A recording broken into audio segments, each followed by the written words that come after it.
Answer শিক্ষার্থী একদিকে মুখোমুখি, অন্যদিকে কিন্তু রাশেদ খান যারা রয়েছে গণ অধিকারে তারাও কিন্তু এই মুহূর্তে আসলে এখানে এসেছেন। একদিকে যারা রয়েছেন তারা কিন্তু মুখোমুখি যে অবস্থান সে অবস্থায় কিন্তু রয়েছে। আমরা সরাসরি সেই দৃশ্য কিন্তু আমরা আসলে লক্ষ্য করছি।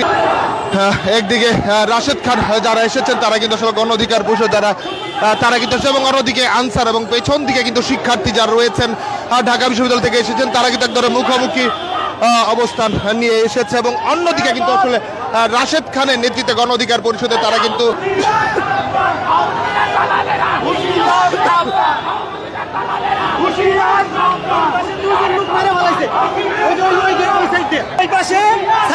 হামলা করছে, দুইজন লোক মেরে ফেলাইছে ওই রাস্তায়